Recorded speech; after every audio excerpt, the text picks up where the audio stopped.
எந்த தலைப்பு கொண்டு இந்த அரட்டை அரங்குவத்தை நடத்துவது என்று சிந்தித்த போது, மனிதனை உடனிருந்து கொள்ளும் மோசமான ஆயுதம் இது.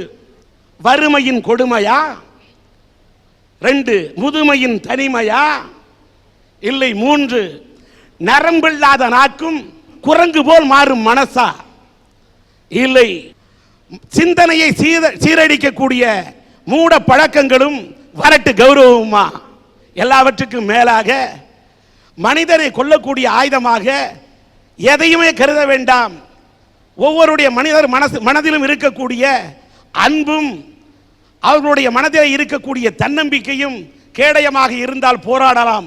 இப்படி 5 தலைப்பிலே பேசுவதற்கு இங்கே பேச்சாளர்கள் அத்தனை பேர் வந்திருக்கின்றார்கள். நாக்கு இருக்கு பாருங்க, இதுதான் உலகத்திலேயே பொல்லாதது. அதுதான் ரோட்ல போறவனை பார்த்து போறாம்பாரு புறம்போக்கு, போறாம்பாரு திருட்டு பையன், போறாம்பாரு பேமானி, போறாம்பாரு மொல்ல மாறின்னு சொல்றது நாக்கு. ஆனா அவ்வளோத்தையும் சொல்லிட்டு உள்ள போய் ஒளிஞ்சிக்கும். உதவாங்கிறது உடம்பு. ஆமா, கண்ணுலிய மூக்குலியம் போட்டு குத்துவானுங்க. அது உள்ள ஒளிஞ்சிக்கணும்னா அதுக்கு 32 பல்லு போலீஸ் மாதிரி பாதுகாப்பு. எங்க ஊர்ல ஒரு பாகவதர் கும்பகோணம் பக்கத்துல அருமையா பாடுவார். வரப்பு மேல நடந்து வந்துட்டு இருக்கார். ஒரு யானை மதம் முடிச்சு ஓடியாரு. உடனே ஊருக்காரெல்லாம் பயந்து ஓடுறான், யானை மதம் முடிச்சு வருதேன்னு. பாகவதர் யானை முன்னாடி போய் நின்று வராக நதிக்கரை போறோம் ஒரே ஒரு பார்வை பார்த்தேன்னாரு. யானை அப்படியே உட்காந்துருச்சு. அதே பாகவதர் எங்க ஊர் சென்னைக்கு வராரு. சர்க்கஸ் பார்த்துட்டு இருந்தாரு. சிங்கம் ஒன்று வெளியே ஓடியாந்துருச்சு. சர்க்கஸ் பார்த்தவெல்லாம் நேரு ஸ்டேடியத்துக்கா பாதி பேர், சென்ட்ரல் ஜெயிலுக்கா பாதி பேர் ஓடுறான். பாகவதருக்கு ஒரு நம்பிக்கை, நம்ம தான் பாட்டு பாடி யானையை உட்கார வச்சுமேன்னு சிங்கம் முன்னாடி போய் நின்று கண்ணில் வரும் காட்சி எல்லாம் கண்மணியே உருக்கும் காணாதவும் உருவோம் கண்ணுக்குள்ளே இழுக்கினாரு. சிங்கம் வந்து நேரா ஒன்று போட்டுது. பாகவதர் காலி. ஊருக்காரன் கேட்கறான், எங்க பாகவதர் நல்லா பாட்டு பாடுவார், எப்படி அவர் சிங்கம் சாவடிச்சது? சிங்கம் ஷவுட்டு சிங்கம். அது முன்னாலே போய் ஒரு பாடல் விடுறேன். இந்த நாக்கும் மனுஷன் என்ன பாடுபடுத்துது. போன வாரம் ஒரு கல்யாணத்துக்கு போயிருந்தேன். 4 பொம்பளைங்க பேசிக்குது பக்கத்தில் உட்காந்து. அவர் சொல்றா, பொங்கலை தின்னுட்டு சொல்றா, என்னடி பொங்கல்? எழவு பிடிச்ச பொங்கல். எங்க கல்யாண வீட்டில் பக்கத்தில் இருக்க பொம்பளை சொல்றா, கல்யாண வீட்டில் வந்து எழவு பேசுறியா, சுத்த கருமாந்திரம் பிடிச்ச விடாயவோ. 3வது சொல்லுது, கல்யாண வீட்டில் வந்து எழவு கருமாந்திரம் பேசுறீங்களே, நீங்களா சுடுகாட்டுக்கு தாண்டி போனோம். 4வது ஒரு பொம்பளை சொல்லுது, வந்தம்மா மொய்ய வச்சமான்னு கிளம்புங்கடி, யாரு தாலி எடுத்தா நமக்கு என்ன வந்தது? இதை பேசுறதுக்குன்னே ஒரு கூட்டம் நாக்கை வச்சுக்கிட்டு சுத்தி வருது. நம்ம அதுகிட்ட போய் சொல்ல முடியுமா? மனுஷால நாக்கால எப்படிலாம் மனுஷனை கொள்றா சார். அன்பும் தன்னம்பிக்கையும் ஆன்மாவின் ஜீவநாடிகள்னு சொல்லியிருக்கார் சார் ரஸ்கின். தன்னம்பிக்கைன்னா என்ன சார்? நம்முடைய தளராத எண்ணங்கள் தான் சார் தன்னம்பிக்கை. உங்களுக்கு ஜப்பான் நாடு தெரியுமாங்க சார்? அங்க அமெரிக்கக்காரங்க குண்டு போட்டு இன்னைய வரைக்கும் புல் பூண்டு கூட முளைக்கலாது சார் அந்த இடத்துல. ஆனா அந்த நாட்டு மக்கள் கிட்ட தன்னம்பிக்கை முளைச்சது சார். சபாஷ். ஒரு இளைஞன் சாக போனானா, அப்ப ஒரு முனிவர் வந்து ஏன்டா சாக போறேன்னு கேட்டாங்க. என்கிட்ட ஒண்ணுமே இல்ல, நான் தொழில் பண்றது கூட ஒண்ணுமே இல்ல, நான் இருந்து என்ன சாதிக்க போறேன் அப்படின்னு கேட்டானா. அதுக்கு சரிடா நீ சாக தானே போற, உன் கைய வெட்டித்தான் நான் 1 லட்சம் ரூபாய் தரேன், உன் காலை வெட்டிட்டா இன்னொரு 1 லட்சம் ரூபாய் தரேன், இல்லைன்னா உன் தலைய வெட்டி கொடு 1 கோடி ரூபாய் தரேன் அப்படின்னு சொன்னானா. அதெல்லாம் முடியாது அப்படின்னு இந்த இளைஞன் சொன்னானா. அதாவது அவன் வந்து உன்னோட கையை கொடுனாலும் தர மாட்டேங்கிறான், காலை கொடுனாலும் தர மாட்டேங்கிறான், கண்ணை கொடுனா எதையும் தலையை கொடுனாலும் கொடுக்க மாட்டேங்கிறான். கோடி கொடுத்தாலும் அப்பத்தான் தெரியுது தன் உடலில் இருக்கக்கூடிய ஒவ்வொரு அங்கங்களும் அத்தனை சக்தி வாய்ந்தது, அத்தனை மதிப்பு மிக்கது. அவன் மனசுல ஒரு எண்ணம் தோன்றுச்சான் சார். அதை நான் கவிதையா சொல்றேன் பாருங்க. பெருங்கை என்பது மூடத்தனம், விரல்கள் 10 மூலத்தனம், கருங்கல் பாறை நொறுங்கி விடும், கைகளில் பூமி சுழன்று விடும்னு சொன்னான் சார். கோயம்புத்தூர் எடுத்துக்கோங்க, அங்க வெறும் உப்பு தண்ணி தான் சார், விவசாயம் செய்ய முடியாது சார். ஆனா இன்னைக்கு தென்னிந்தியாவின் மான்செஸ்டர் அந்த கோவை மாவட்டம் இருக்கு சார். அதுக்கு காரணம் என்ன சார்? அந்த மக்கள் கிட்ட இருந்த அந்த தன்னம்பிக்கை சார். பணம் எங்க சார் இருக்கு?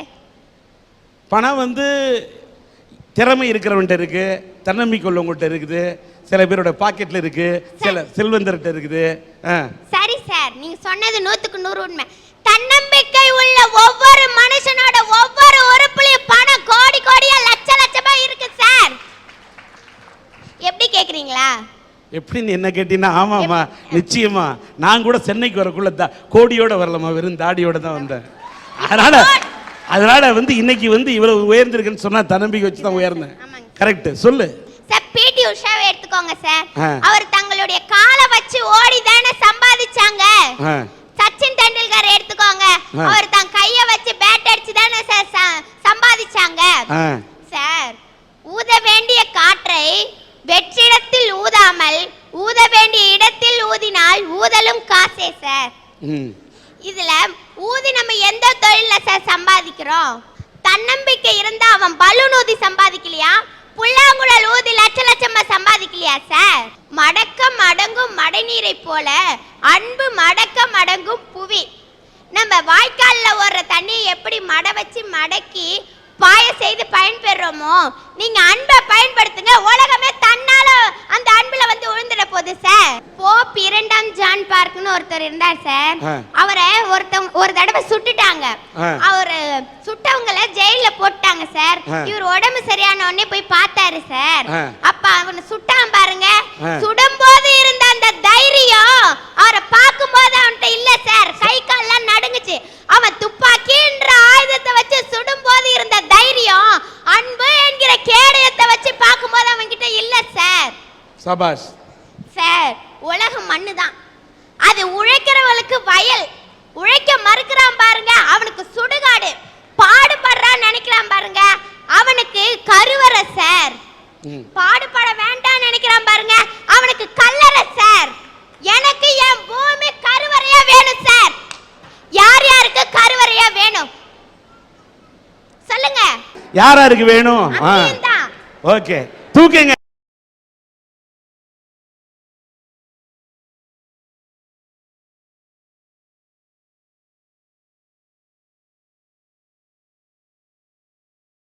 பேசும்போது பார்த்தபோது பேசும்போது உன்னை நினைத்தேன் நீ அரும்பு. பேசி முடித்த பின் தெரிகிறது உன் இதயம் அசைக்க முடியாத இரும்பு. சார் சொல்லுங்க ஐயா. இந்தியா ஒரு விவசாய நாடு, இந்தியா ஒரு வேளாண்மை நாடு அப்படின்னு சொல்றீங்க. சத்தியமா நான் அப்படி சொல்ல மாட்டேன் சார். ஏன்னு கேக்குறீங்களா? நம்ம பக்கத்து மாநிலம் ஆந்திராவுல 3000 பேரு, மகாராஷ்டிராவுல 1500 பேரு, ஒரிசாவுல 1200 பேருன்னு வயிற்றுக்கு சோறு இல்லாம தவிச்சு தவிச்சு தற்கொலை பண்ணி செத்து போனா பாருங்க. அதுக்கு காரணம் வறுமை சார். இந்தியாவுல ஒரு நாளைக்கு 27 கோடி பேர் ஒரு வேளை உணவு இல்லாம தவிக்கிறான் பாருங்க, அதுக்கு பேர் வறுமை சார். 3 வேளை சோத்தை பத்தியே பேசிக்கிட்டு இருக்கானே நீங்க நினைக்கலாம். ஆனா அந்த 3 வேளை உணவு தான் சார் எனக்கு கனவுலயும் வருது, நினைவுலயும் வருது, ஆனா நிஜத்துல வர மாட்டேது சார். அதையும் தாண்டி நாங்க 3 வேளை நல்ல சாப்பாடு சாப்பிட்றோம்னு வச்சுக்கோங்களேன். அன்னைக்கு எங்க ஊர்ல ஏதோ ஒரு கல்யாணம், ஒரு காது குத்தி, ஒரு திருவிழா, இப்படி தான் சார் நினைக்கணும். இந்த மாதிரி வறுமை எங்களை மாதிரி ஏழைங்களை மட்டும் வாட்டல சார், நாட்டுக்காக போராடின பெரும் பெரும் போராட்ட தியாகிகளை எல்லாம் பாதிச்சுது. சுப்பிரமணிய சிவான்னு ஒருத்தவர் வெள்ளையனே வெளியேறு இயக்கத்துக்காக நாட்டுக்காக சிறைக்கு போனார். சிறைக்கு போய் திரும்ப வரும்போது பார்த்தீங்கன்னா தொழுநோயோட வர்றார் சார். பசியோ வாட்டுது. பாரதியார் வீட்டுக்கு போய் பசியை தீர்த்துக்கலான்னு பாரதி வீட்டுக்கு போறாரு. வெயிலோ அவர் வாட்டுது முதுமையில. பாரதியார் வீட்டுக்கும் போயிட்டாரு. ஆனா பாரதியார் வீட்டு படியை கூட தாண்ட முடியாம மயங்கி பசியால பொத்துன்னு விழுந்தார் சார். ஏதோ விழற சத்தம் கேட்குதுன்னு பாரதி துடிச்சு போய் கதவை திறந்துட்டு ஓடி வந்து பார்த்தா ஒரு முதியவர் வெயில மயங்கி கிடந்தார். யாரா இவருன்னு தன் பதறி போய் தண்ணி தெளிச்சு எழுப்புனா அவர் சொல்றாரு, நான் தான் சுப்பிரமணிய சிவா, பசியால மயங்கி விழுந்துட்டேன்னு சொன்னார் சார். கொதிச்சு போடா சார் பாரதி. அப்பதான் ஒரு கவிதை எழுதினான், சொல்ல கொதிக்குதடா நெஞ்சம் வெறும் சோத்துனிக்கா வந்தது இந்த பஞ்சம் சொன்னா சார்.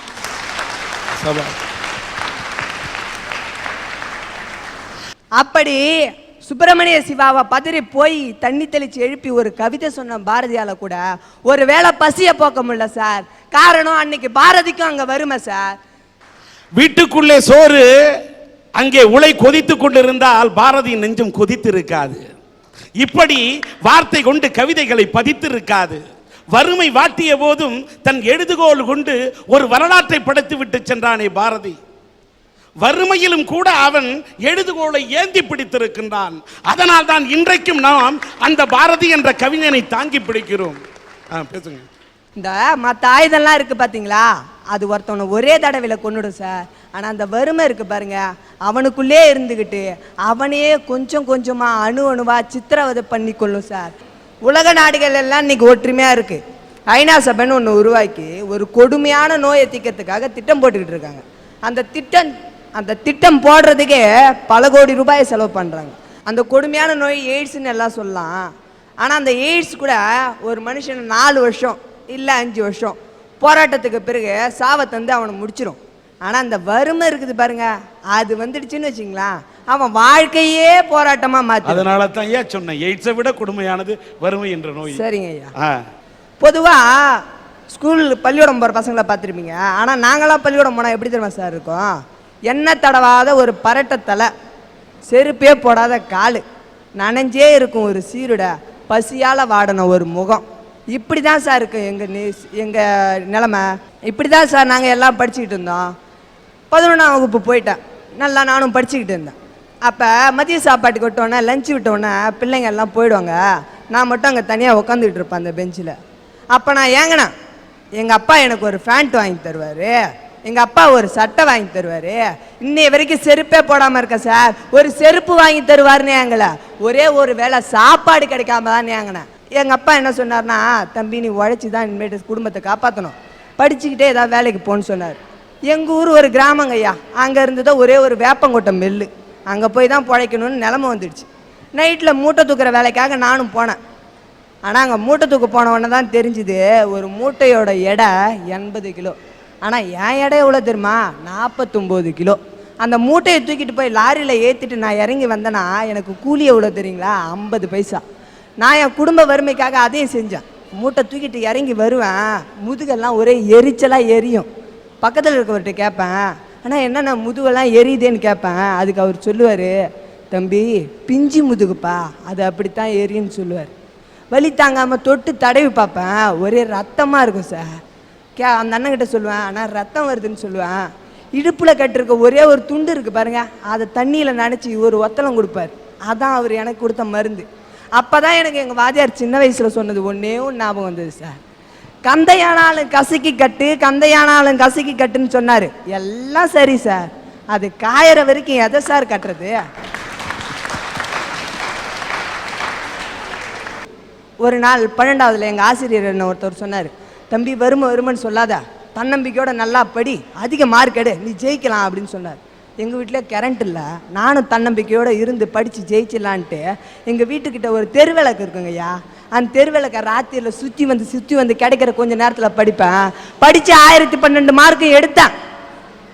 அப்படி இருந்தோம் ஏழைங்களுக்கெல்லாம் மேல் படிப்பு ஒரு கனவுன்னு சொன்னாங்க சில பேர். அந்த மாதிரி தான் சார் இருந்தது எனக்கும். மேலே படிக்க மாட்டோமான்னு தினம் ஏங்கினேன். ஆனால் என் குடும்பத்து வறுமையோ என்னை வேலைக்கு போடான்னு சொல்லிக்கிட்டே இருந்தது. வேலைக்கு போயிட்டு இருந்தேன். ஒரு நாள் டீச்சர் ட்ரைனிங் எனக்கும் கவர்மெண்ட்டில் கிடச்சிதுன்னு எங்கள் வாத்தியார் வந்து சொன்னார். அவரோட சொந்த பணத்தில் அப்ளிகேஷன் போட்டு நானும் எங்கள் அப்பாட்ட போய் சொன்னேன் ஆசையாக, அப்பா எனக்கு கவர்மெண்ட்டில் டீச்சர் ட்ரைனிங் கிடச்சிதுப்பா, நான் போய் சேர்றேன்ப்பான்னு சொன்னேன். ஆனால் எங்கள் அப்பா சொன்னார், நீ போய் சேருப்பா, நீ படிக்கணும்னு எனக்கு ஆசை தான், ஆனால் நம்ம 2 தம்பி தங்கச்சிங்களை எங்கப்பா இட்டு போய் விட்டுட்டு வர்றது அப்படின்னு கேட்டார் சார். பதில் சொல்ல முடியாமல் தவிச்சுக்கிட்டு நின்னேன். அது வருமா சார்? அப்போ எங்கள் அப்பாகிட்ட சொன்னேன், நானும் தன்னம்பிக்கையோட, எப்பா நைட்லாம் மூட்டை தூக்கி நானும் படிச்சுக்கிட்டு தங்கச்சிங்களையும் பார்த்துக்கிறேன்பா, தம்பியும் பார்த்துக்கிறேன்பான்னு சொன்னேன். எங்கள் அப்பா அதெல்லாம் அப்பே சொன்னார், தகுதிக்கு மீறி ஆசைப்படாதப்பா, தகுதிக்கு மீறி ஆசைப்படாதப்பான்னு. தன்னம்பிக்கை முயற்சின்னு சொல்கிறீங்களே, அதெல்லாம் எங்கள் வாத்தியார் சொன்னார். நானும் கேட்டுக்கின்னு ஆசைப்பட்டு போய் சேர்ந்துட்டேன். நைட்லாம் மூட்டை தூக்குவேன், காலெலாம் பள்ளிக்கூடம் போவேன். ஆனால் அந்த மூட்டை வேப்பங்கொட்டை மில்லில் மூட்டை தூக்கிட்டு காலைல பள்ளிக்கூடம் போவோம் பாருங்க, நாம்பளும் 4 பசங்க கூட அன்பை பகிர்ந்துக்கலான்னு போவேன் அம்மா இல்லாத காரணத்தால். அப்போ என் மேலே அடிக்கிற அந்த ஒரு வேப்பங்கொட்டை நாத்தத்துக்காக என்னை ஒதுக்கி வச்சுட்டு தனியாக போய் உட்காருவாங்களே, அது கொடுமை சார். அந்த கொடுமைக்கு காரணம் வறுமை சார்.